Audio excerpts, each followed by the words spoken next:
Assembling the pump. Assembling to be done in reverse order of dismantling. Pass the bearing housing through the shaft and then fit the bearing in housing.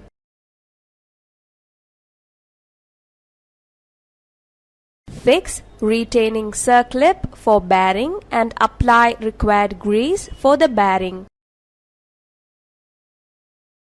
Fit the bearing housing cover.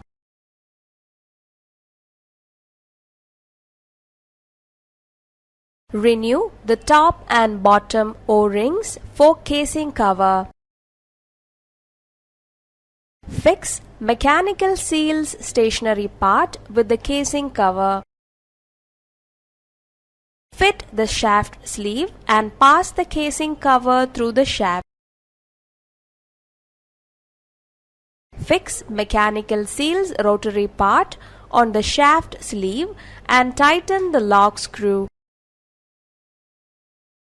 Insert distance ring.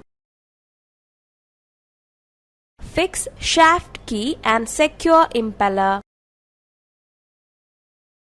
Tighten impeller by shaft nut and lock plate.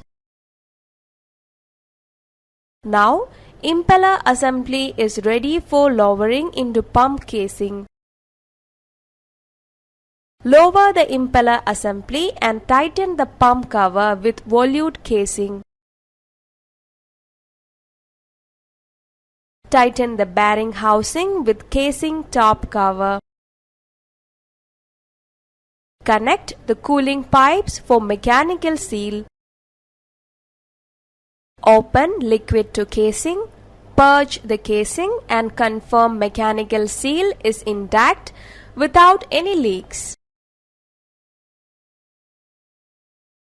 On confirming pump is free to turn and mechanical seal not leaking, distant piece for connecting pump and motor coupling can be fitted with coupling discs.